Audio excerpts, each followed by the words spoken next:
안녕하세요. 이원재 끝내주는 경제 시작하겠습니다. 윤석열 대통령이 어제 증권시장 개장식에 참석을 했습니다. 그러면서 금융투자소득세를 폐지하겠다 이렇게 선언을 했는데요. 이게 금융투자소득세 주식투자하는데 소득세 걷겠다는 건데 폐지하는 거니까 투자자한테 좋은 거네 이렇게 생각하셨을 것 같아요. 그리고 그렇게 많은 언론이 보도를 했습니다. 개미 투자자에게 좋은 정책을 내놓았다고 했는데 그게 왜 아닌지 제가 3단계로 설명드리겠습니다. 첫째, 개미 투자자들은 부담이 더 커질 겁니다. 소액 투자자들 부담 더 커지고요. 두 번째, 근로소득자라면 여러분들 월급 받으시죠? 월급 받는 사람들 부담 더 커질 겁니다. 그리고 세 번째, 고액 주식 투자자라고 하더라도 안심할 수는 없습니다. 제 생각엔 부담이 더 커질 수도 있어요. 자, 한번 들어보세요. 제가 천천히 설명 한번 드려보겠습니다.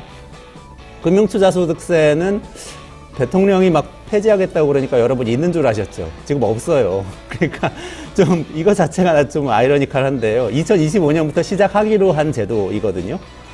그런데 그걸 시작을 안 하겠다고 선언을 한 거죠. 그게 무슨 제도냐? 지금 여러분들 주식 투자하면은 세금을 낼 것 같으세요? 안 낼 것 같으세요? 폐지한다고 하니까 뭔가 내고 있는데 소득세 내고 있는데 안 내게 되나 보다 하셨죠. 뭐 소득세는 없었어요. 대신에 거래세를 내고 계십니다. 증권 거래세. 거래세와 소득세의 차이는 뭐냐? 소득세는 사고팔고에서 남은 금액에 대해서 내는 세금이에요. 내가 번 거에 대해서 내는 거죠. 거래세는 사고 팔 때마다 그 금액에 비례해서 내는 세금이에요. 지금은 그래서 여러분들이 100만 원어치 주식을 사거나 파시면 거기에 0.2% 2,000원이죠. 2,000원씩 세금을 내고 계세요. 그러니까 돈을 벌거나 아니면 잃었거나 간에 계속 세금은 거래할 때마다 나가고 있는 시스템이죠. 그래서 그 여야가 합의하고 정부도 도입하기로 했던 게 바로 이 금융투자소득세인데요. 증권거래세가 아무래도 불합리하다는 지적이 많이 있었기 때문에 이걸 그래도 번 사람들에게만 매기는 걸로 하자 이렇게 바꾸기로 한 거예요. 그래서 증권거래소를 차차차 없애가고 거래세를 없애면서 소득세를 차차차 도입하면 거래를 많이 했더라도 돈을 못 번 분들은 세금을 안 내도 되고 거래를 많이 하거나 적게 했거나 상관없이 돈을 번 분들은 돈을 번 그 소득에 대해서만 세금을 내게 하자. 근로소득세하고 비슷하게 그런 개념으로 도입하기로 했던 게 금융투자소득세이고요. 근데 이제 지금 윤석열 대통령이 이거 도입하지 말자고 이야기를 한 거죠. 자, 첫 번째 개미투자자 관점에서 한번 보겠습니다. 지금 여러분들 거래할 때마다 이 거래세를 내고 계시잖아요. 근데 그럼 우리가 거래를 얼마나 하고 있나 생각을 해보면 한국 투자자들이 특히 개인 투자자들, 소액 투자자분들이 거래를 굉장히 많이 하신다는 통계가 많습니다. 근데 제일 많이 하시는 분들이 20대 남성인데요. NH투자증권에서 내놨던 보고서를 보니까 연간 68회, 약 70회 정도를 거래를 하신다는 거예요. 자, 그럼 지금 거래세를 0.2%씩 내고 계시다고 그랬잖아요. 그러면 연간 70번 거래하시면 얼마 됩니까? 0.2, 70 곱해야죠. 그럼 14% 됩니다. 14%를 지금 이미 거래세로 내고 있습니다. 근데 금융투자소득세를 도입하면 이걸 없애기로 했던 거거든요. 1,400만 원, 예를 들어서 여러분들이 1억 원을 투자를 하고 70회 거래하는 분이라면 1,400만 원으로 거래세를 내고 있던 것을 폐지를 하기로 하면서 소득세로 바꾸기로 한 거라고요. 그러니까 1,400만 원 세금을 내시는 분들은 돈을 잃었어도 내고 계셨는데 돈을 잃은 분들은 내지 않고 번 분들이 번 데에 맞춰서 내도록 한 게 금융투자 소득세였습니다. 그러면 예를 들어서 20대 남성 투자자 한 분이 계세요. 70회 거래를 하는 평균적인 분이시고 1억 원을 투자를 원금으로 갖고 계셨어요. 막 70회 거래를 합니다. 그럼 지금은 거래세 1,400만 원 내고 계시잖아요. 그런데 이거를 거래세를 없애고 증권 투자 소득세로 바꾸면 어떻게 되냐? 5천만 원 이상 수익이 나면 거기에 대해서 22%에서 27.5%까지 소득세를 매기는 게 금투세예요. 금융투자 소득세라고요. 그러면 5천만 원 이상 이익을 못 낸 분들은 무조건 이익이에요. 그렇죠? 거래세 1,400만 원 내던 게 그냥 없어졌으니까. 5천만 원 이상 이익을 많이 냈다고 하더라도 예를 들어서 1억 원 이익을 낸 분이 있다고 생각해 보세요. 그럼 이분이 5천만 원 넘는 초과물에 대해서만 22% 세금을 내는 거거든요. 그래도 1,100만 원 정도밖에 안 됩니다. 그러니까 20대 남성 투자자가 1억 원을 버는 평균적인 투자자가 있다고 가정할 때 금융투자소득세를 도입하면 이분한테는 이익이에요. 그러니까 개미 투자자들은 금융투자 이 소득세 도입 안 하고 증권거래소 그대로 둔다고 하면 무조건 손해인 거죠. 그래서 개미 투자자 이 부담이 더 커집니다. 그 다음에 더 중요한 거는 근로소득자 부담인데요. 근로소득자분들은 다 근로소득세 내고 계시잖아요. 연봉 1억 원이면 우리나라에서 근로소득세 얼마나 내는 것 같으세요? 실효세율이라는 개념이 있습니다. 실제로 공제받을 거 다 공제받고 평균적으로 얼마나 내냐 이게 있는데 우리나라에서 전체 평균 한 6% 정도 되고요. 연봉 1억 원 정도면은 10% 정도 됩니다. 실효세율이 연봉 1억 원이면 한 8에서 14% 사이거든요. 평균적으로 한 10%라고 한 1,000만 원 내고 계신 거죠.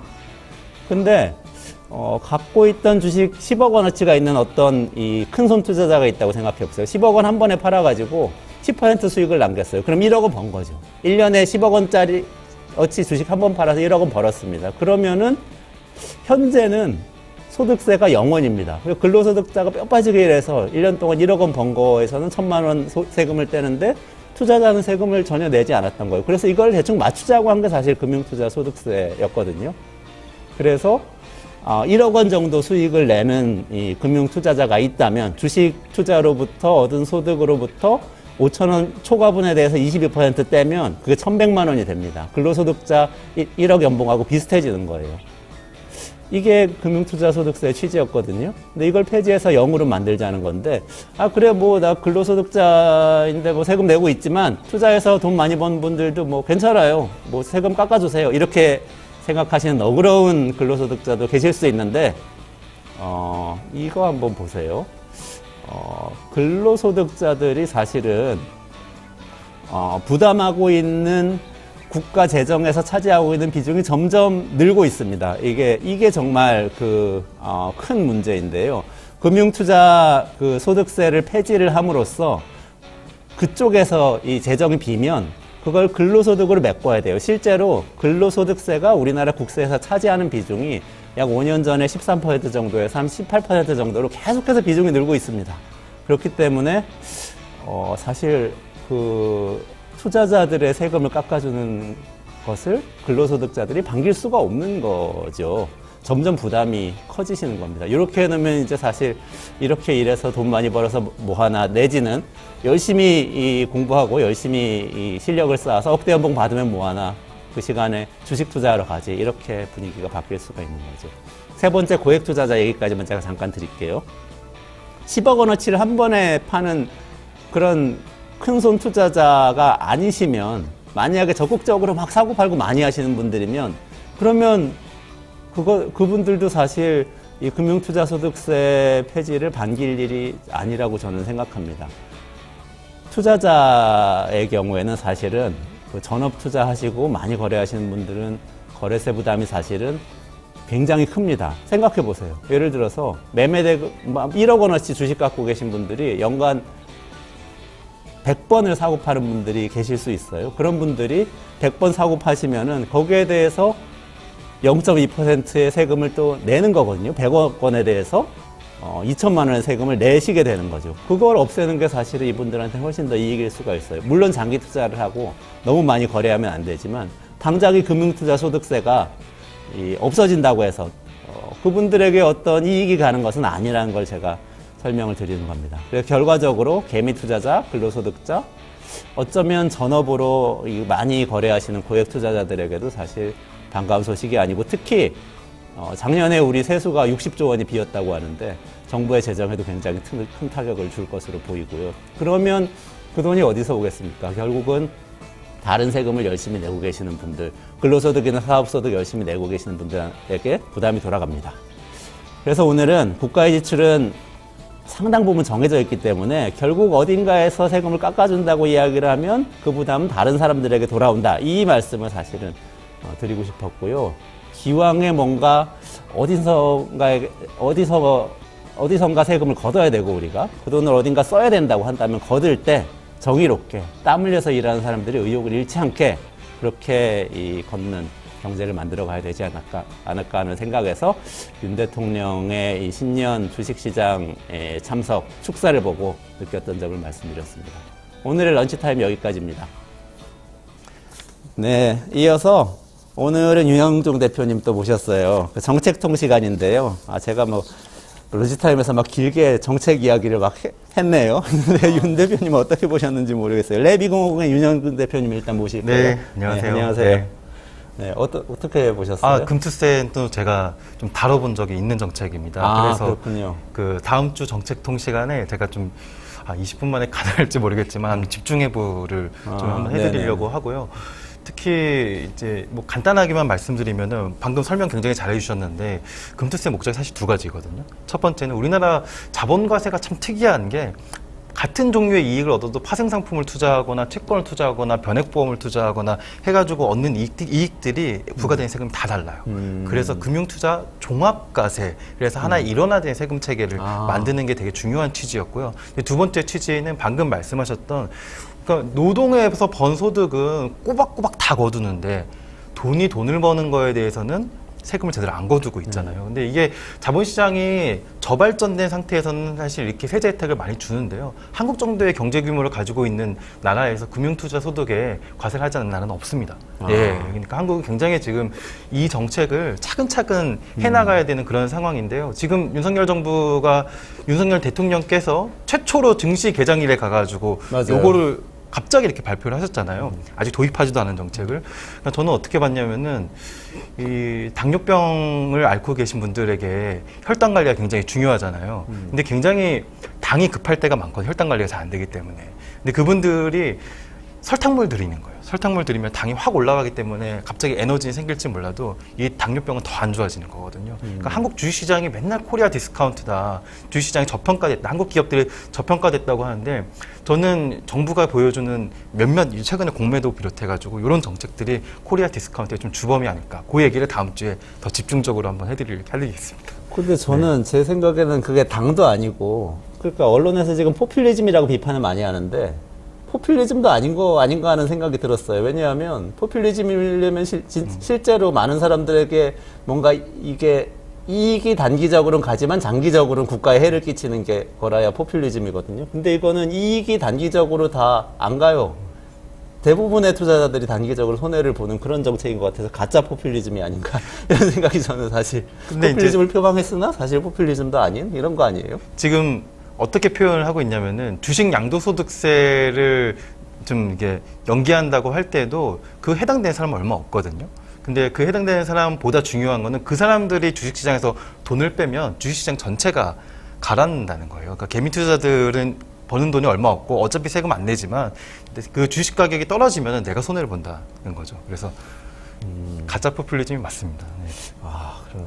아니 근데 저도 그런 반응 많이 봤는데 미국에서 이렇게 미국으로 간다 뭐 그러는데 미국 주식을 갖고 있다가 팔아도 한국에 양도세 내고 한국에 세금 내는 거잖아요.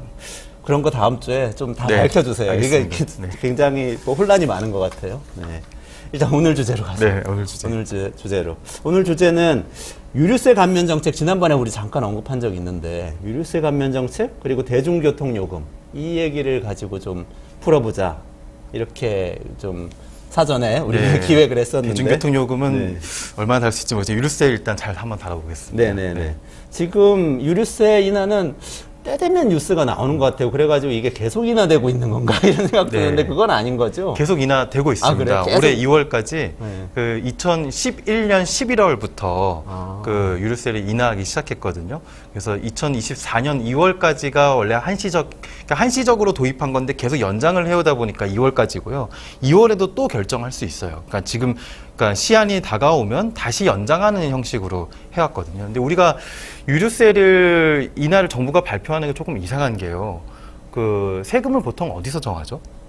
국회에서 정하지 않나요? 그래서 그걸 조세 법률주의라고 합니다. 조세 세금을 어떻게 거두는지, 세율을 어떻게 부과하는지는 법률로서 정하게 되어 있습니다. 근데 유류세는 매번 정부가 물가가 오르면 관성적으로 내미는 카드잖아요. 근데 어떻게 그렇게 할 수 있냐면은 그 물가 대책으로 쓰라고 국회가 탄력세율이라는 걸 적용해가지고 어느 범위 내에서는 유류세는 깎거나 올릴 수 있다라고 해주는 거예요. 그게 이제 30%까지는 탄력세율을 적용해 줬는데 그것조차도 2022년도에 윤석열 정부 들어오고 나서 50%로 늘렸습니다. 그러니까 지금 유류세가 어느 정도 수준인데 그만큼 탄력적으로 운영할 수 있게 되는 거죠? 그러니까 법률적으로는 30%까지 한도였거든요. 근데 그게 그 30%지만 에너지, 교통, 에너지, 환경세의 30%를 깎아줄 수 있는데 거기에 일부, 그러니까 주행세랑 그 교육세라는 거, 부가세가 또 에너지, 교통, 환경세의 몇 %로 적용되니까 총 37%까지가 할인해 줄 수 있고요. 그 법률이 개정돼서 지금은 이제 50%까지 할인해 줄 수 있습니다. 정부는 37%까지 할인하다가 작년에 그 조금 할인 한도를 줄여서 그 휘발유 할인해서 25%까지 인하를 해주고 있습니다. 그러면 점점점 내려가고 있는 게 맞네요. 결과적으로. 처음에는 10% 인하했다가 네. 그다음에 20% 늘렸다가 39%, 30%까지 또 확 내렸다가 다시 20% 인하를 해주고 있습니다. 다시 20%로. 네, 25%. 25%로. 네. 근데 그러면은 그래도 물가가 오르니까 기름은 서민들이 많이 쓰니까 기름값을 깎아준다 이런 명분이 좀 있는 것 같은데 그런 그렇죠. 효과가 있는 건 아닌가요? 보통 그 갑자기 물가가 오른다고 생각을 해보세요. 원장님이 그 기재부 당국자, 네, 기재부 네, 장관이세요. 그러면 어떤 정책 카드가 있을까요? 물가가 오른다. 네. 그러면은 뭔가 물가를 관리해야 되겠다 이런 생각을 주로 하는 것 그게 같은데. 이제 예전에는 짜장면 네, 물가 네. 관리하고 네. 지금 MB가 굉장히 잘했었던 정책. 최근에 그 최상목 장관이 좀 따라하고 계시는데요. 네. 근데 이제 사실 정부가 할 수 있는 일이 별로 없습니다. 물가 관리는 없네요. 기재부 소관이 아니라 한국은행 소관이고 그렇구나. 한국은행이 쓸 수 있는 가장 강력한 카드는 금리잖아요. 금리죠. 예, 물가를 통제할 수 있는 가장 중요한 정책은 금리인데 보통 정부는 그 물가가 막 경기가 너무 과열돼 가지고 물가가 올랐으면은 재정 지출을 소극적으로 하는 것으로 물가 관리를 할 수 있습니다. 근데 우리 최근 2, 3년 동안 고물가 행진의 그 양상을 잘 지켜보면요. 경기가 과열돼서 고물가 현상이 있었던 건 아니었거든요. 예. 잘 생각해 보면은 네네네. 그 경기가 조금 회복하기 시작하면서 원재료 가격이 좀 상승하다가 러시아 우크라이나의 침공이 그렇죠. 결정적인 영향을 그렇죠. 미치면서 네네네. 유가 상승이 갑자기 올라가면서 전반적인 고물가 시대가 열렸거든요. 그러니까 경기가 가열되지 않고 오히려 경기는 어려운 상태에서 고물가가 지속되고 있기 때문에 재정 지출을 줄이는 형태의 물가 대책을 쓰면 오히려 경기 침체로 어려워진 서민들이 더 어려워집니다. 그 지난번에 말씀을 좀 드렸고요. 그렇기 때문에 관성적으로 내밀 수 있는 몇 가지 카드가 별로 없는데 그 중에 하나가 유류세 인하입니다. 그렇군요. 근데 그러면 그래도 서민들한테 그러면 도움을 주기 위해서 그나마 우리가 할 수 있는 걸 했다 이렇게 네. 얘기하면 그래 잘했다 이렇게 얘기해 줄 수 있는 건가요? 얘기해주고 싶은데요. 그런데 꼭 그렇지가 않습니다. 이게 추경호 전 부총리죠. 전 부총리가 했던 발언을 하나 제가 소개해 드릴까요? 한번 잘 들어보세요. 이렇게 발언을 한 적이 있습니다. 유가가 상승하면 왜 정유사의 이익이 늘어날까요? 조금 마법 함수와 같은 게 있지요. 국회에서 한 발언입니다. 마법 함수? 네.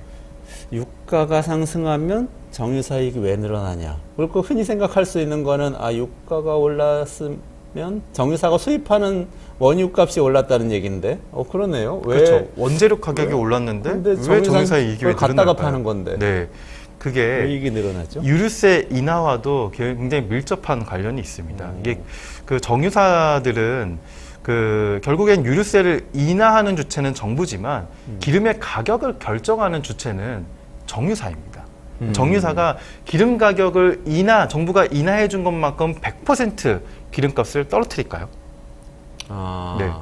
그렇지 않은가 보네요. 그러니까 네. 유류세를 인하할 때마다 기재부 장관, 경제부총리가 늘 정유사를 향해서 한마디 경고를 날립니다. 예.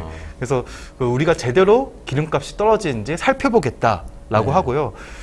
예전에 이명박 전 대통령은 기름값이 참 묘하다 요 발언을 한번 한 적이 있거든요. 네. 예. 그러면서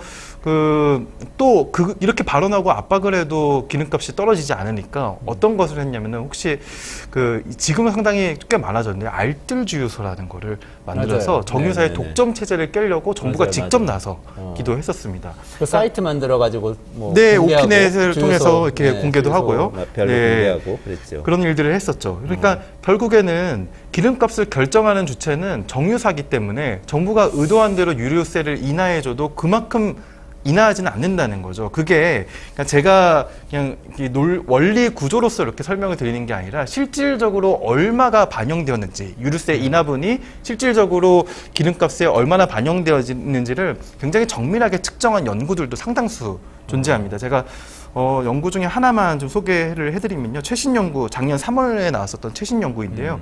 장희선 교수와 최봉석 교수라는 분이 유류세 인하 정책의 효과와 시사점이라는 논문을 발표를 했었는데요. 그 논문을 보면 그 유류세를 인하를 해줬을 때 휘발유의 경우에는 인하분의 26%에서 49%가 가격에 반영됐다는 겁니다. 아, 그러면 한 4분의 1에서 절반 정도만 반영이 됐다. 그렇죠. 그러면 유류세 1,000원 깎아주면 한 250원에서 500원 정도만 기름값이 실제로 내려갔다. 그렇죠. 네. 그래요? 유류세를 총 깎아준 금액이 1년에 한 10조 원 정도 되거든요. 그 차액은 어디로 가는 거죠? 그 차익은 뭐 어디로 가실지 충분히 상상하실 수 있죠. 정유사로 간다고 추측은 해볼 수 네, 있겠네요. 그렇게 추측은 해볼 수 여기서 있죠. 확정할 수는 없지만. 여기서 확정할 수는 없지만 추측은 충분히 해볼 수 있습니다. 근데 그러면은 지금 계속해서 물가 대책이라고 유류세 인하를 내놓고 있는데 어떻게 해야 되는 거죠? 그리고 기름값을 또 정유사한테 요청해서 내리라고 요청을 할 수는 있겠는데 그렇다고 강제로 할 수는 없고 네. 그런 상황이네요. 그렇게도 일부는 좀 하고 있는 편이죠. 기재부가 주기적으로 정유사들을 압박하는 그런 발언들을 내놓고 특히 추경호 전무총리가 그런 발언들을 좀 했었죠. 네네. 예. 그런 식의 하고 있는데 그런 발언들을 뭐 기업들이 바로바로 이행해가지고 뭐 반영률 100%를 올리고 그런 일들은 일어나지 않는 거죠. 근데 그러면 정부가 유류세를 왜 인하를 하는 거예요? 그래서 정부가 어떤 정유사 이익을 보장해 주려고 그렇게까지 생각할 수가 있나? 그렇게까지 나쁘게 보고 싶지는 않고요. 아까 이제 말씀드렸던 대로 물가 대책의 여러 정책적 선택지가 많지가 않습니다. 정부가 할 수 있는 선택지가. 예. 그 중에 하나, 그러니까 유류라는 것은 그 상품의 재화의 속성이 다른 재화의 가격에 어마어마하게 많이 영향을 미칠 수밖에 없는 그렇죠. 그런 이제 속성을 가지고 있거든요. 왜냐하면은 그 여기 있는 물만 하더라도요, 이게 기름이랑 아무 관련이 없어 보이잖아요. 하지만 여기 재질을 하고 있는 지금 그 PET인가요? PET는 석유로 만듭니다. 그리고 심지어 이 물이 실제로 이 수원지에서 여기까지 가져오기까지의 물류 비용이 상당수가 석유 가격입니다. 네, 그렇기 때문에 다른 모든 것의 물가에 영향을 미치는 재료라고, 재화라고 볼 수 있는 것이죠. 근데 그 가격을, 세금을 깎아주는가 가격에 별로 영향을 못 미치는데 계속 세금을 깎아주고 있다는 거는 계속 이렇게 해야 되는 건가요? 그러니까 좀 역발상을 좀 해볼 필요가 있습니다. 게다가 그 예전에는 관성적으로 유류세를 인하해 주는 것에 대한 이제 별 문제의식이 없을 수도 있었는데요. 지금이 또 어떤 시기입니까? 기후재앙의 시기잖아요. 네네네. 또 기후재앙의 시기에 유류세를 깎아준다는 것의 의미를 우리가 좀 다시 생각해 볼 필요가 있는 것이죠. 그래서 지금 유류세를 깎아준다는 것은 결국에는 기름을 더 쓰라는 얘기잖아요. 네네. 그러니까 우리가 기름값이 오르면 사람들은 가격에 반응을 하기 때문에 기름값이 오르면은 자가용 운전하던 거를 덜 타면서 대중교통을 타게 되고 뭐 보일러를 떼는 시간도 좀 조절하게 되고 그리고 혹은 이제 에너지 발전사의 경우에도 발전 비중을 석유나 이런 것들에 비해서 신재생 에너지 쪽으로 옮겨가는 그런 가격 유인들이 발생하게 되는 것인데요. 지금 이런 식으로 유가 가격이 오를 때마다 깎아주는 정책을 쓴다는 것은 지금의 에너지 소비, 특히 석유 소비를 꾸준히 유지하라는 하나의 신호라고도 볼 수 있는 것이죠. 아, 그래도 저소득층이 뭐 그렇게 운전 많이 하시고 어렵게 지내고 어렵게 장사하시고 하기 때문에 그분들 생각해서라도 효과가 별로 없더라도 세금을 깎아줘야 된다 이런 반론을 할 것 같은데요. 네, 맞습니다. 그래서 저는 그 정책을 다루는 사람으로서 극단적인 그런 흑백 논리는 좀 배제하는 편이거든요. 그러니까 유류세 인하는 무조건 잘못된 정책이다 이렇게 얘기할 필요는 없을 것 같아요. 아주 물가가 급격하게 오를 때에는 뭐 유류세 인하 정책을 일부 사용할 수는 있습니다. 하지만 이렇게까지 39% 혹은 25%의 기간을 지금 2년 3개월 동안 유지해왔던 적은 한 번도 없었거든요. 이번이 네 번째 유류세 인하를 한 사례인데요. 가장 길게 썼던 시기가 1년도 안 되지 않습니다. 그래서 네네. 지금 2년 4개월을 유지하고 있는 지금 이 시점은 좀 문제가 있고, 게다가 그 사이에 그 석유 가격이 떨어졌던 시기도 상당히 있고, 지금 사실 석유 가격이 좀 떨어져 있는 상태이거든요. 그래서 우리가 이거 대신 실제로 생활비가 올랐기 때문에 어려움을 겪는 분들이 어떤 식으로 지금의 고물가를 대응할 수 있을지에 대한 세부적인 정책들을 설계할 필요가 있는 것이죠. 그래서 그런 정책들을 예를 들면 생활비 보조라든지 다른 생활비 그 부담을 완화해주는 정책이라든지, 아니면은 뭐 대중교통 요금을 일부 보조해주는 정책이라든지, 이런 것들을 충분히 생각해 볼 수 있는 것이죠. 최근에 대중교통 요금은 다 오르지 않았어요? 네. 우리 지하철도 오르고 버스도 오르고 다 오른 것 같은데요? 8월 달에 그 버스 요금과 11월 달에 이제 지하철 요금이 잇따라서 이제 상승이 올랐습니다. 이게 우연의 일치일 수도 있지만 같은 기간에 유류세 인하는 하고 대중교통 비용은 올리고 이렇게 된 거예요. 근데 대중교통 요금도 이 올렸다고 무조건 나쁘다 이렇게 지적하기는 좀 어려운 것이고요. 그 지금의 대중교통을 담당하는, 그러니까 대중교통을 정부가 직접 운영하는 게 아니라 그 지자체가 운영하거나 지자체가 그 산하의 공공기관이 운영하거나, 아니면은 이제 그 철도공사와 같은 공공기관, 공공기관을 얘기할 수는 없는 이제 공기업이 운영하는 형태이거든요. 그러니까 그런 기업들의 적자 구조가 상당하기 때문에 지금 올리는 것이 좀 필요한 시기라고도 볼 수 있지만, 정부가 그 어떻게 보면은 대중교통 정책을 정부가 직접적인 설계를 하고 개입을 할 수 있는 또 여지도 있거든요. 그런 것들을 한번 생각해 볼 수 있는 것이죠. 근데 유류세가 하여튼 기름값이 올라서 문제인 거는 유류세를 깎아서 정유사들에게 이익을 상당 부분 보장해주면서 해결을 하는데, 대중교통은 우리가 타는 사람이 그냥 찍어서 더 내는 걸로 해결을 한다는 게 너무 상반된 해결책인 것 같은데요. 그렇지 않나요? 그래서 제가 독일의 사례를 하나 좀 소개를 해드리고 싶어요. 독일의 경우에는 우리처럼 당시 2021년도 시점에 그 유가 가격이 급등하던 시점에 녹색당에서 그 유류세 인하를 관성적으로 하는 것이 맞느냐라는 문제 제기가 있었습니다. 그래서 그 유류세, 그렇다면 이렇게 물가가 급등했는데 유류세 인하를 안 하고 그 어떻게 버티겠냐, 지금의 고물가에 다른 대책이 있느냐라는 그런 논의로 이어졌고요.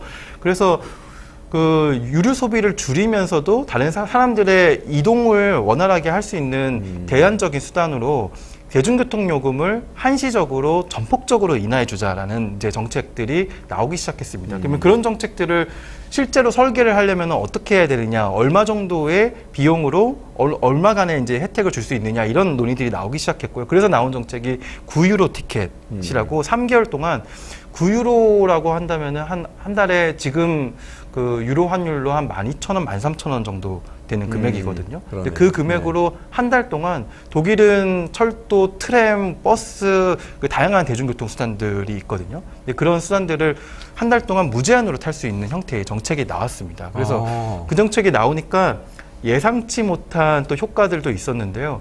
그러니까 지금 제가 제주도에서 4년 동안 살았는데요. 제주도에서는 한 달 동안 대중교통을 무제한으로 이용한다고 할지라도 많은 사람들이 여전히 자가용을 운전하고 다닐 거예요. 왜냐하면 대중교통이 너무 불편하거든요. 제 시간에 어딜 가기가 너무 힘듭니다.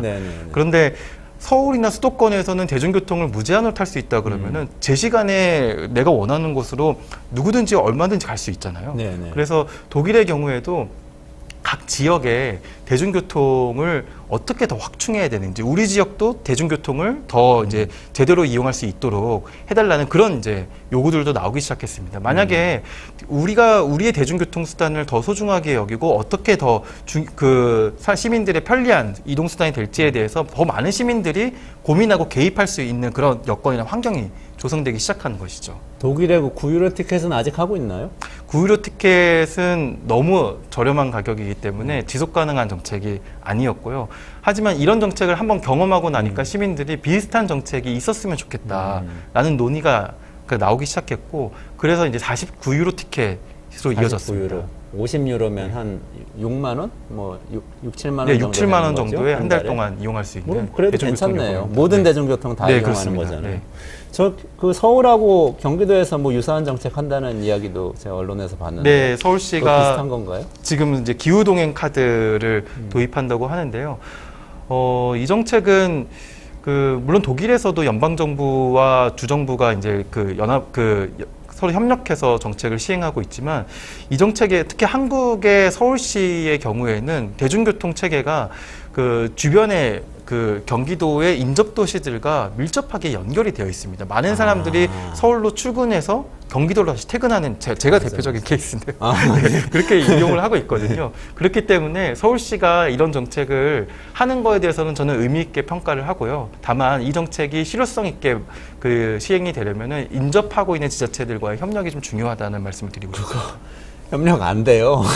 제가 보니까 우리 버스 환승하는 거 하나 해결하는데도 서울 버스 탔다가 경기도 버스로 갈아타면은 어떻게 환승 요금을 정산을 하냐. 이거 하나 가지고 그냥 몇 년을 해결 못 해가지고 난리를 치던데 이거를 사실 중앙정부에서 의지를 갖고 쫙 끌어당겨서 한 번에 정리를 해줘야지. 맞습니다. 그렇게 옆으로 하는 건 안 될 것 같은데요. 맞나요? 제 생각.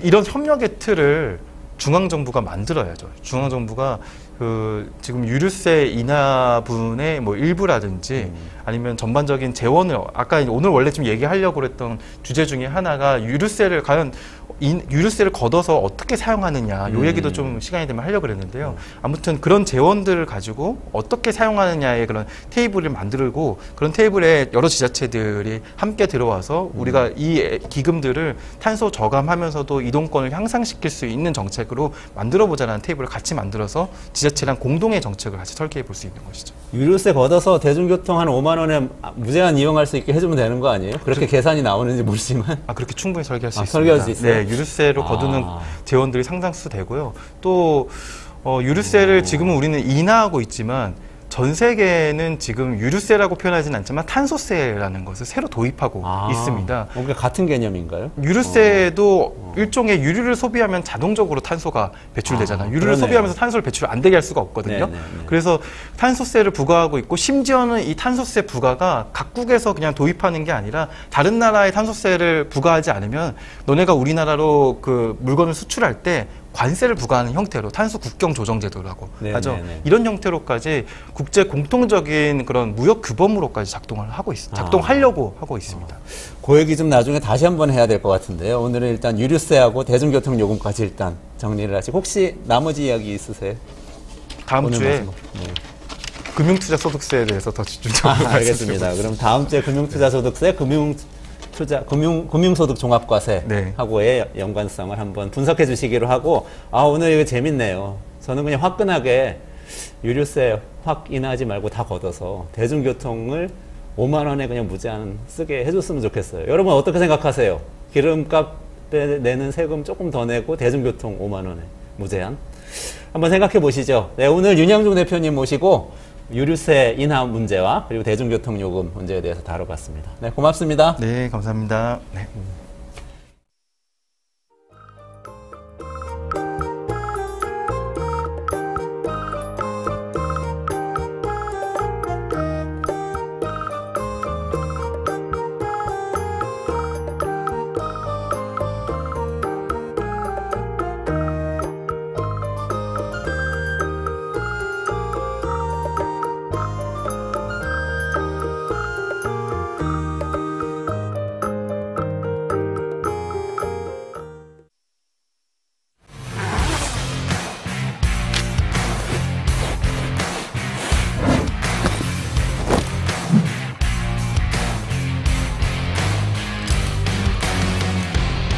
주식 평가 방법이 사용되고 있어요.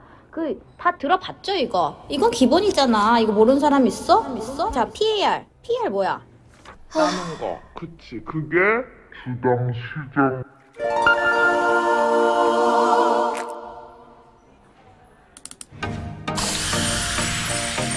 걱정 마세요.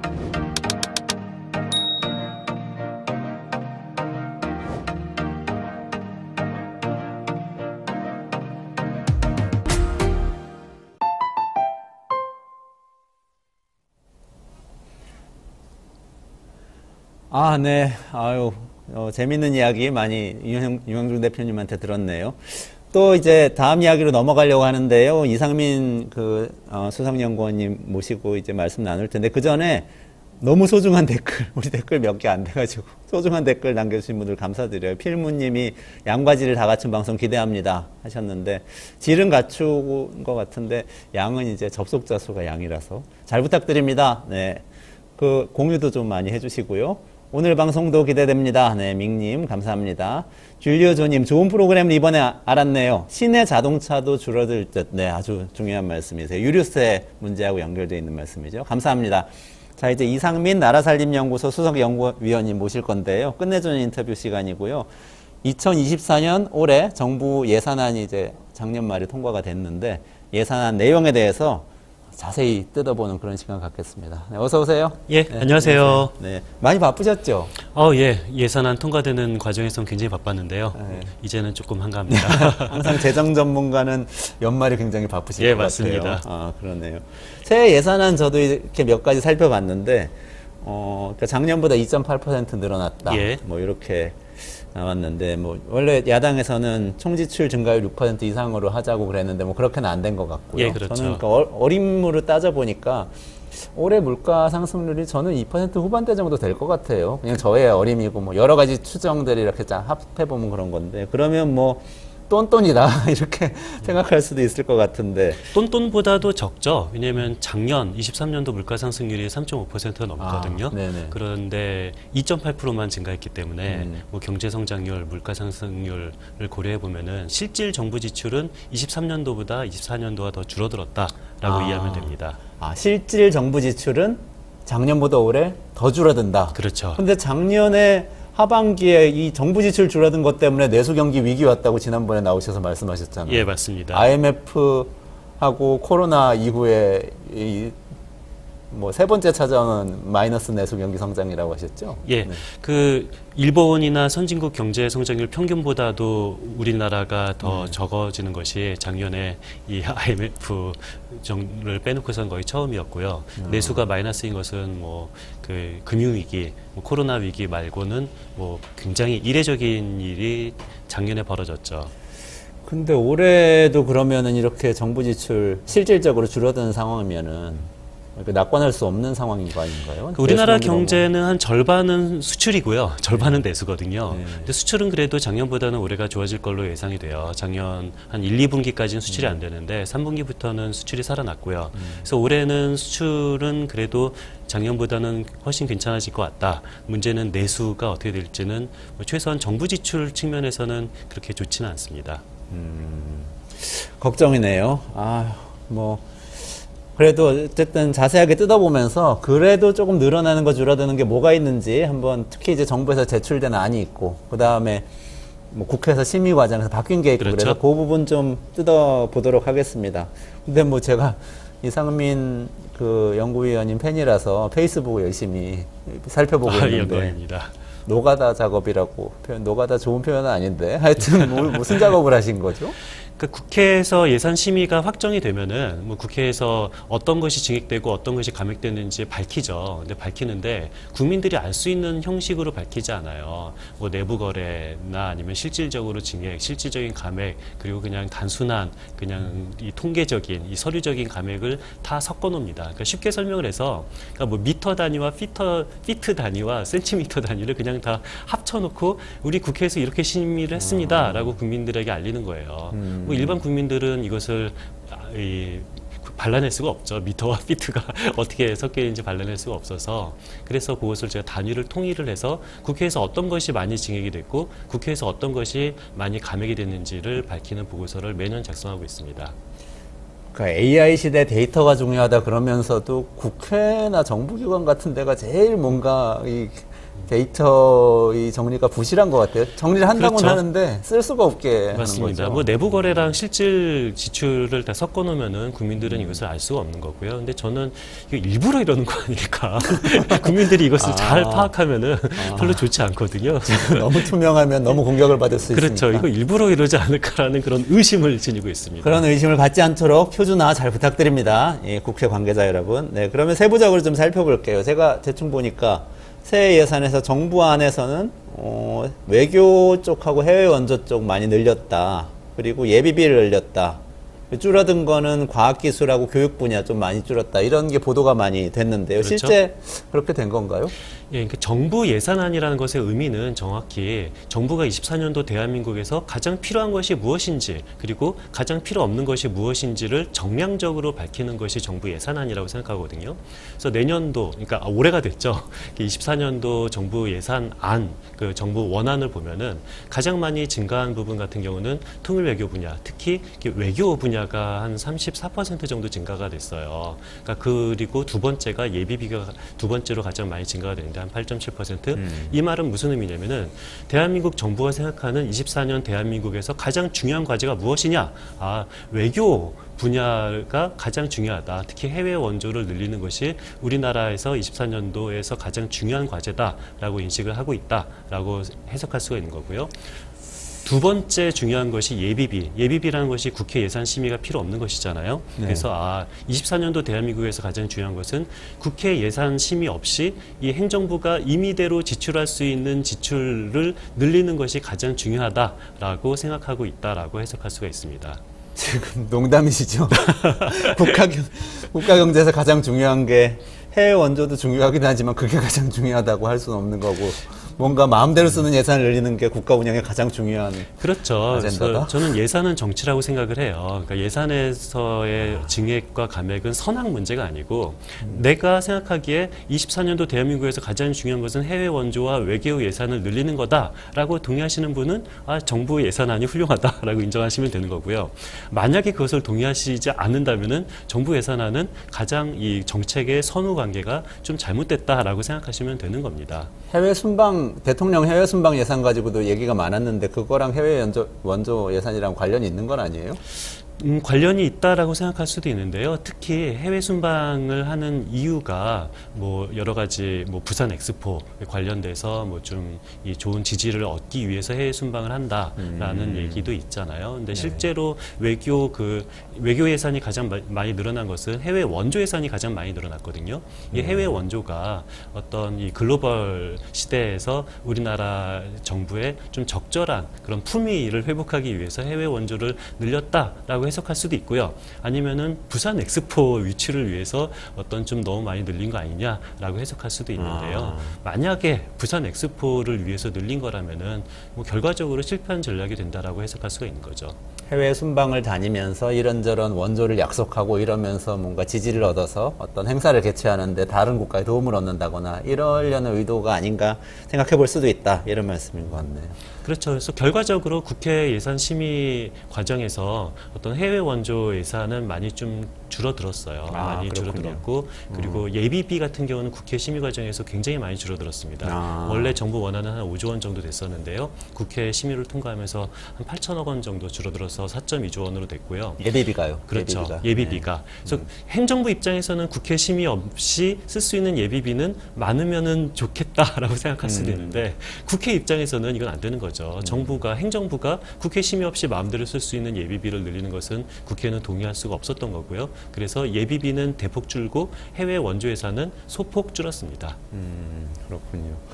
저는 사실 R&D 예산에 관심이 많았는데 주변에 전문가분들이 많다 보니까 굉장히 이게 줄어드는 거에 대해서 우려를 많이 하시더라고요. 근데 결국은 어떻게 됐죠? 너무 많이 삭감된다고 정부 안에서 비판을 많이 했었는데. 그렇죠. 정부 원안은 R&D가 한 5.2조 원 정도 삭감되는 것이 원안이었어요. 근데 국회 논의 과정에서 5.2조 원 삭감은 너무 많다. 그래서 좀 복원을 하자라고 해서 한 6천억 원 정도가 복원이 됐습니다. 그래서 뭐 복원이 뭐 충분히 많이 됐냐? 라는 것은 이건 가치 판단 영역인데요. 아무튼 정량적으로 객관적인 숫자를 보면은 원안은 5.2조 원 삭감이 원안이었지만 국회에서 한 6천억 원 정도는 복원됐다. 그래서 소폭 복원됐다라고 해석하는 것이 정량적으로는 맞습니다.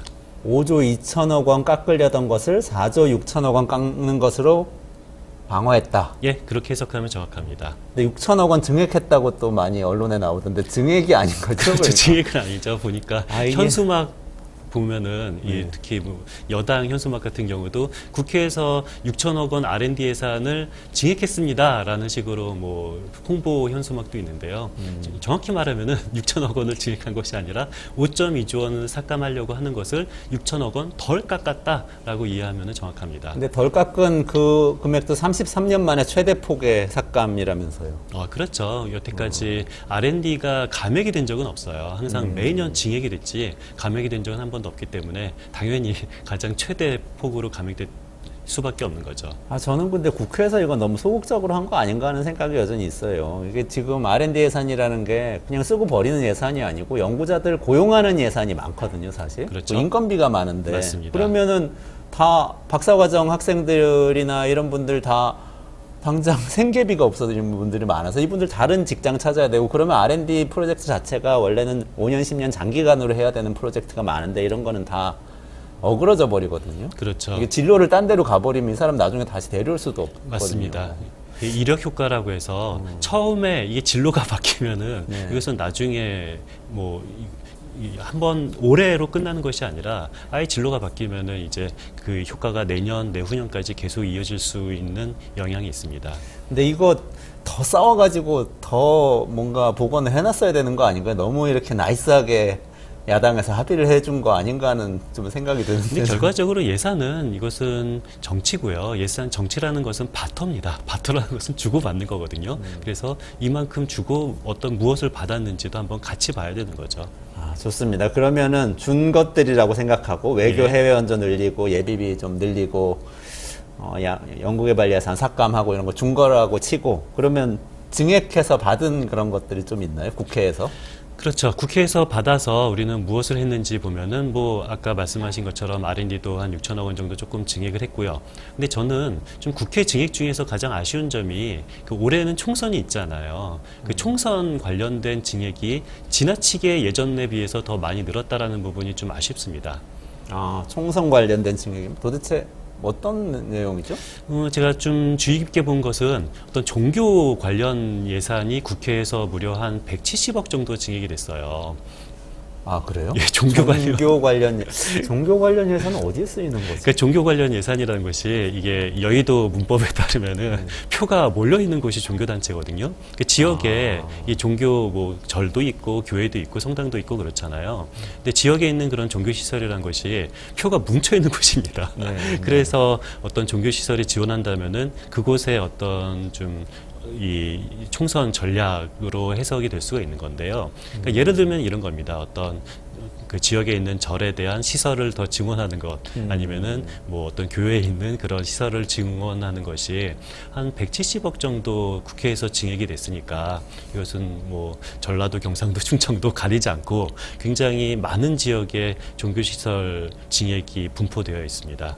그러네요. 대충만 계산해 보면 지역구 국회의원 300명이니까 그 지역구 나눠서 생각해 보면은 한 예. 170억을 한 200 몇 개 지역구로 나눈다고 생각하면 예. 1억 가까운 돈이 그렇죠.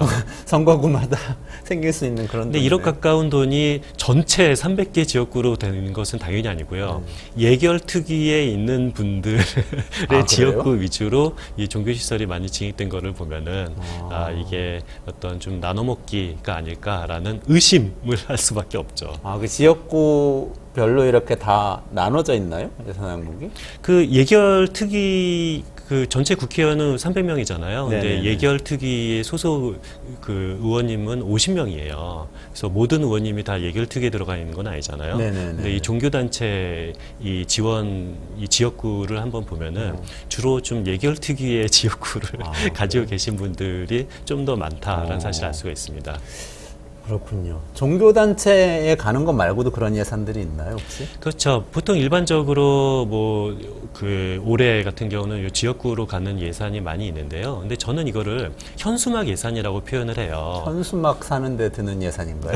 그러니까 지역에 현수막을 걸기 위한 예산인데요. 그 그러니까 정치인이? 예, 맞습니다. 그러니까 일반적으로 국회에서 지역구 예산이 증액이 됐다라고 하면은 이 시민들은 이런 식으로 오해를 하는 경우가 있어요.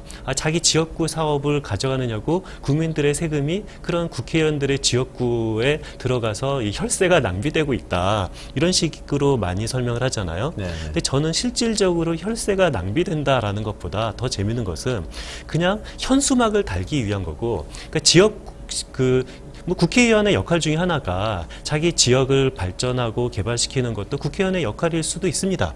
뭐 맞는 역할인 거죠. 그런데 저는 그 지역구로 가져간 예산이 실제 지역의 발전을 위해서 쓰이는 것조차 아니고 그냥 형식적으로 가져가고 현수막을 달아서 나는 우리 지역에 얼마를 따왔어요 라고 홍보를 하고 실질적으로는 그 지역에 쓰이지도 못하는 예산이 저는 현수막 예산이라고 표현을 하는데요. 그냥 구체적으로 얘기를 해서 네. 어떤 뭐 철도 예산이 있어요. 원래 이 지역에서 저 지역까지 가는 그런 철도 지역 예산이 50억 원인데 어떤 이 국회에서 60억 원으로 증액을 했다고 해보세요. 10억 원이 증액이 됐다고 해서 기존의 철도 레일을 2줄로 놓는 거를 3줄로 놓을 수 있는 것도 아니고 기존에 뭐 철로 놓을 거를 뭐 티타늄으로 놓는 것도 아니고 이게 증액을 했다 하더라도 결과적으로 쓰일 수가 없어요. 그럼 어떻게 되냐? 현수막에서는 10억 원 예산 확보라고 붙이지만 그렇지만 그냥 10억 원이 불용이 돼서 남는 거거든요. 도로도 마찬가지입니다. 실제 사업 계획이 안 된 상태에서 예산만 얹어놨다 이런 말씀이죠. 맞습니다. 도로도 원래 여기에서 여기까지 도로가 그 놓여지기로 되어 있어요. 그런데 10억이 증액됐다 하더라도 갑자기 도로가 4차선 도로를 6차선 도로로 만드는 것은 아니거든요. 네네. 뭐 아스팔트를 뭐 특수 코팅을 하는 것도 아닌 거고 네네네. 그냥 이 도로는 원래 예상대로 그냥 가는 거고 여기에서 추가로 증액된 것은 쓰이지 못하고 그냥 불용이 되는 경우가 대단히 많습니다. 이것을 저는 그냥 현수막 예산이다라고 표현을 현수막만 하는데요. 걸고 사라지는 예산이다. 예, 맞습니다. 특히 올해 같은 경우는 현수막 예산이 어디에 드러나냐면은 어떤 대규모 지역 개발 수건 사업들이 있잖아요. 네네. 이것들이 뭐 대규모 사업이니까 뭐 1,000억 원, 뭐 1조 원이 드는 사업도 있어요. 네. 근데 이런 것들을 국회에서 따온 것이 아니라 이런 사업에 대한 그런 타당성 용역을 따오는 겁니다. 타당성 용역은 뭐 한 불과 몇 억 원 안 돼요. 한 2, 3억 정도 되는 거죠. 네네. 그런데 현수막으로는 우리는 이런 대규모 지역 증액 사업을 따왔습니다 라고 현수막은 붙일 수 있지만 네. 이것에 대한 타당성 용역을 뭐 한 3억 정도 주고 했는데 이것이 타당성에 통과가 될 수도 있고 통과가 안 될 수도 있고 이것은 한참 나중 일이잖아요. 그렇죠. 네. 총선은 올해고 네. 이 실제 지역 사업이 될지 안 될지는 이것은 몇 년 뒤 일이기 때문에 그냥 현수막만 우리는 이런 개발 사업 용역을 따왔습니다. 개발 사업 예산을 중앙정부로부터 따왔습니다라고 말하지만 실제로 따온 것은 그냥 개발 사업 타당성 용역 사업을 하나 따와놓고 그런 식으로 현수막을 붙이는 거죠. 저는 우리나라의 많은 일들이 진짜 하는 신용을 하기 위해서 하는 거라고 생각하거든요. 너무 많아요. 그런 게. 근데 이거 대표적으로 그런 것 중에 하나라는 그렇죠. 말씀이시네요. 이게 바로 기재부와 이게 국회의원의 저는 그 짜고 치는 그런 무엇이다라고 생각을 하는데 기재부 입장에서는 증액 예산을 준다 하더라도 어차피 가져가봤자 쓰지도 못하는 그런 증액이기 때문에 그냥 기재부는 그래 증액을 내가 허락해줄게 그렇게 말을 하는 거고 국회의원 입장에서는 그냥 현수막을 붙이는 걸로서 충분하다라고 생각을 하는 거죠. 근데 그러면 역설적으로 대규모 예산 낭비는 아닌 거 아닌가요? 그렇게 생각할 수도 있어요. 네. 그러니까 기재부 입장에서는 뭐 100억 원, 뭐 200억 원, 뭐 1000억 원을 가져가는 것이 아니라 실제로 쓰는 것이 아니기 때문에 우리나라 국회 예산 증액은 기재부가 반드시 동의를 구해야지 증액이 되거든요. 헌법에 따라서 네네. 기재부 허락 없이는 국회의원들은 예산을 증액할 수가 없어요. 네네. 그래서 기재부 입장에서는 좋게 해석을 하면은 네네. 어차피 지역에 뭐 대규모 수백억 원의 세금이 낭비되는 것은 아니다라고 해석을 할 수가 있는 거죠. 그렇군요. 제가 쓰신 보고서, 전수조사 하셔가지고 쓰신 보고서 보니까요. 증액 금액을 또 확보를 해야 되는데, 예. 지금 무늬만 증액이라고 말씀하신 건데, 현수막 예. 증액이라는 게. 근데 그래서 감액도 무늬만 감액이 많이 있다, 이런 얘기도 또 그렇죠. 쓰셨어요. 이게 국회에서 증액도 하고 감액도 하잖아요. 근데 국회에서 왜 증액도 하고 왜 감액도 하는지를 정확하게 아셔야 되는데 일반적으로 국회에서 감액을 한 것만큼 증액을 할 수 있는 포션이 생기는 겁니다. 이게 무슨 소리냐면은 국회에서 한 1조 원 정도를 감액을 해요. 그럼 국회발 증액은 한 1조 원 정도까지 증액을 할 수가 있어요. 근데 국회에서 한 2조 원 정도를 감액을 한다면은 국회발 증액은 한 2조 원 정도가 될 수가 있어요. 있어요. 저는 이것은 뭐 괜찮은 이 관행이라고 생각을 해요. 왜냐하면 국회에서 감액을 많이 하게 되는 그런 이 인센티브를 제공하는 거거든요. 네. 그래서 국회에서는 감액을 많이 하면 할수록 좋은데 문제는 국회의원의 실력이 감액을 뭐 3조 원, 4조 원을 할 수가 없는 거예요. 그런데 국회의원은 최소한 3조 원, 4조 원 정도는 징액을 하고 싶어 하잖아요. 네. 이랬을 경우에 나타나는 것이 무엇이냐면은 실질적인 감액이 아니라 무늬만 감액인 거거든요. 그건 뭐죠? 이걸 제가 예를 들어야지 이해하기 쉬운데요. 예를 가장 국회에서 감액이 많이 되는 것이 항상 많이 되는 것이 이 국채 이자 지급액을 감액을 해요.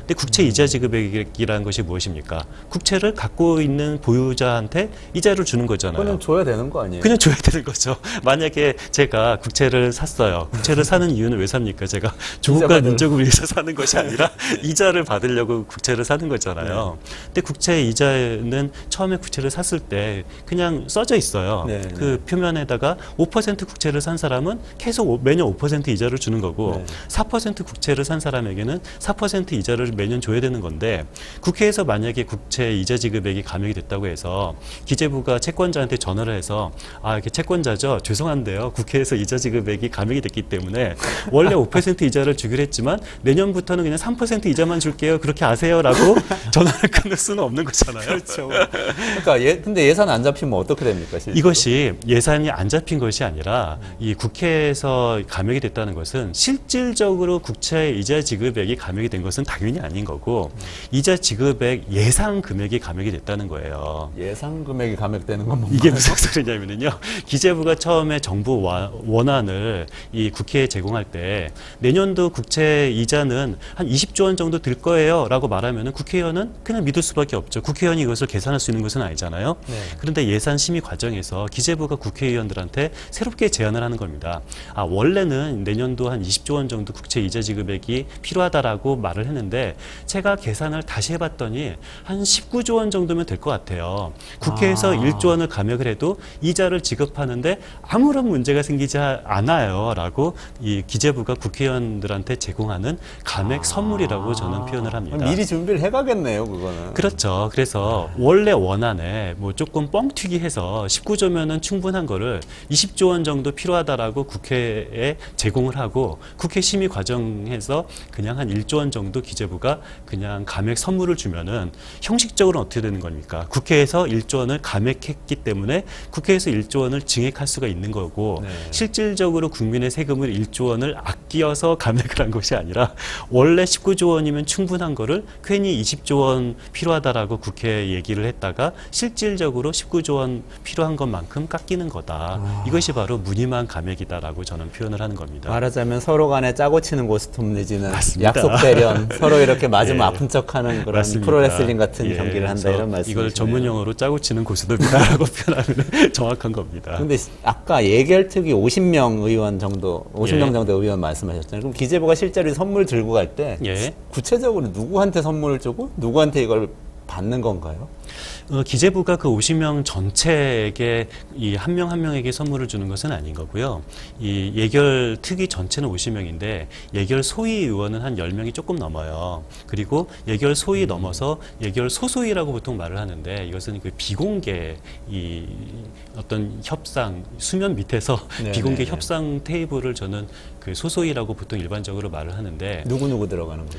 이 비공개 협상 테이블 소수위에서는 그냥 여당 예결위 간사 그리고 야당 예결위 간사 그리고 이 위원장 거기에 가끔 가다가 조금 사안이 중요하면은 원내대표가 오기도 하고 정책위원장이 오기도 하고 그리고 이 기재부 차관이 포함되는 것이 요 보통 이 비공개 협상 테이블이에요. 그럼 여야 대표 선수 의원하고 그렇죠. 위원장하고 기재부 맞습니다. 차관 요게 이게 기본 예, 그게 세팅이네요. 기본 세팅이고 네. 사안에 따라서 원내대표 왔다 갔다 하기도 하고 정책위원장이 왔다 갔다 하고 그러는 건데 이 과정에서 이 전체 감액 규모가 나오면은 전체 감액 규모가 올해 같은 경우는 한 4.7조 원 정도 되거든요.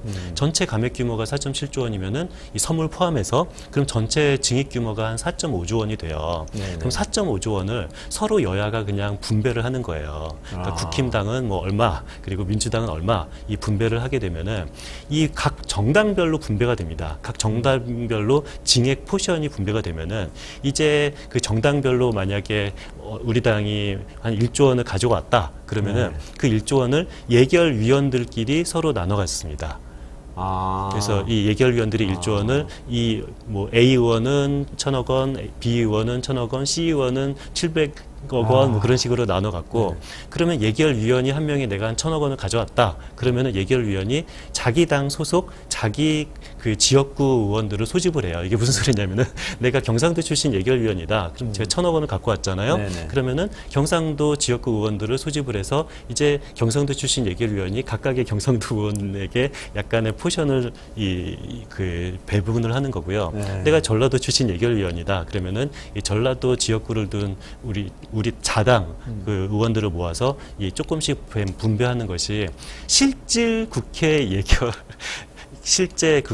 그 징액이 어떻게 이루어지는지가 이렇게 이루어지는 실제로는 거죠. 이제 법조계 선후배끼리 나눠 가질 수도 있고 뭐 학연 지연에 따라서 국회의원들 친소 관계가 있잖아요. 또 개파도 있고 이렇게 나눠 가질 수도 있는 거 아닌가요? 근데 주로 이 지역구 먼저 그 예결위원들한테 나눠가지고 예결위원들이 이 전체 지역구를 분배하는 것이 가장 대부분인 거고요.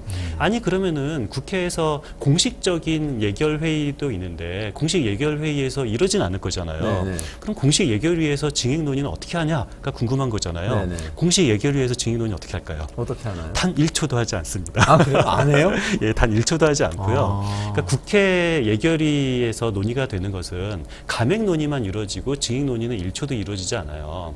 왜 감액 논의만 이루어지냐면은 제가 만약에 예결위원이 처음이 돼요. 그러면은 좋죠? 제가 예결위원이 되면 좋을 거잖아요.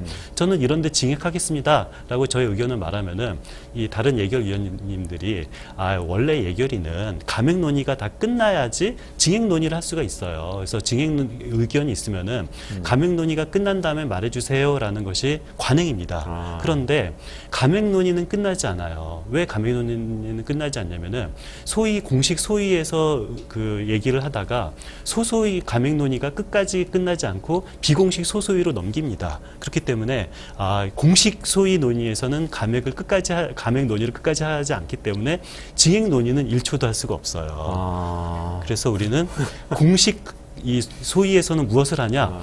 감액에서 10%는 공식적으로 감액이 되고 90%는 비공식 소소위에서 이루어지는 거고요. 징액 논의의 100%는 비공식 소소위에서 이루어진다라는 것이 국회 예산안 심의의 정체입니다. 그러면은 하여튼 우리가 투표해서 뽑은 대표인데 대표자가 가서 우리 지역에 뭐 발전하게 해서 이거 해주세요라고 얘기하려고 했는데 잠깐만 기다리세요 했다가 나중에 다 끝났어요 하고 그런다는 거잖아요. 그렇죠. 참담하네요. 오늘 끝내야 될 시간이 돼서 너무 아쉬운데 이거 어떻게 바꿔야 돼요? 이거 너무 폐쇄적인 거 아니에요? 너무 폐쇄적인 거고요. 저는 바꿀 수 있는 방법은 한 가지 방법밖에 없다고 생각해요. 왜냐하면 지금 물리적으로 논의할 시간이 없어요. 그러니까 정부가 국회 예산안을 올리는 시간이 9월 초지만 실제로 9월달, 10월달에는 국감을 하잖아요. 예산안은 11월부터 논의가 시작되거든요. 근데 11월부터 논의가 시작이 되면은 저는 이 공식적인 테이블에서 논의를 할 수 있는 물리적인 시간 자체가 너무도 부족하다. 그럼 물리적인 시간을 확보하기 위해서는 9월 초부터 예산안이 논의가 되는 것 말고는 저는 11월부터 논의한다면 불가능하다고 생각합니다.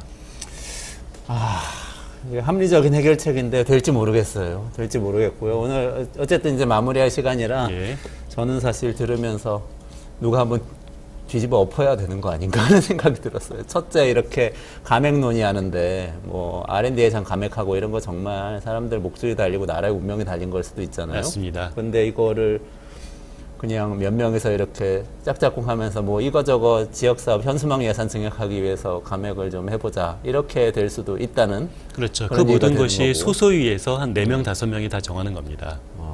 그리고 뭐 어쨌든 뭐 야당 차원에서는 뭐 정부가 어떻게 감액하는 거 맞겠다 많이 얘기했지만 결국은 그런 일은 공식적으로는 많이 이루어지지는 않고. 맞습니다. 그랬다는 거잖아요. 이건 문제가 심각한 것 같은데. 그렇게 할 게 아니고 국회를 좀 진짜 일을 할 수 있는 사람을 바꿔야 되는 거 아닌가요? 저는 먼저 가장 시급한 것은 소소이를 공개는 못하더라도 최소한 기록은 남겨야 된다고 생각해요. 이 공개를 못하는 것과 기록을 남기는 것은 전혀 별개 문제잖아요. 이 기록만 남기면은 우리는 못 본다 하더라도 최소한 우리 후손이라도 소소이 기록을 봐야 되는데 지금 현재 소소이는 공개를 하지 않는 것뿐만 아니라 기록조차 하지 않고 있습니다. 기록도 안 해요. 예, 그래서 우리 후손도 알 수 없는 것이 요새 가장 큰 문제인 거죠. 학급 회의도 다 기록하는데 요새. 맞습니다. 어린이들. 초등학교 학급회도 다 기록을 하죠. 아, 네. 하여튼 좀 착잡합니다. 기록도 안 하는데 그 기록을 하는지 안 하는지 결정하는 것도 또 그분들이 결정을 하셔야 되기 때문에 좋은 분들 잘 찾아서 투표하는 게 중요할 것 같습니다. 네. 좀 착잡하지만 좀 찜찜하지만 오늘 여기서 마무리하고 다음 시간에 조금 더 자세한 말씀은 이상민 위원께 다시 듣도록 하겠습니다. 오늘 이상민 위원님 굉장히 중요한 말씀 해주셨는데 이거 지금 여기까지 혹시 들으신 분이 계시다면 앞에 돌려가지고 한번 들어보세요. 우리나라에서 600조 원의 예산이 어떻게 심의되고 결정되는지 자세히 아실 수 있습니다. 이상민 위원님 오늘 감사합니다. 예, 수고하셨습니다. 네, 고맙습니다. 네, 이원재 끝내주는 경제 오늘 여기까지 하고 마무리하려고 하고요. 내일 12시 반에, 낮 12시 반에 다시 찾아뵐 테니까요. 그때 꼭 라이브에 접속해서 같이 이야기 나눠주세요. 감사합니다.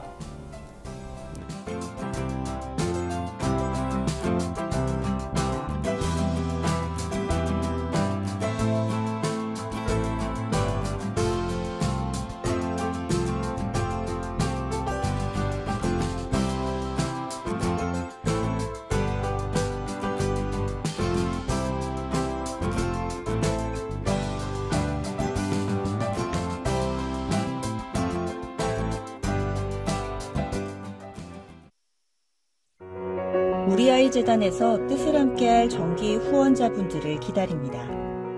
우리아이 재단은 한반도 어린이를 위한 재단입니다. 배고픈 어린이들에게 영양 가득한 국수를 보내고 영유아 자폐 조기검사 지원, 베이비박스의 이유식 정기 배달, 중증장애 미취학 아동들을 지원하고 있습니다.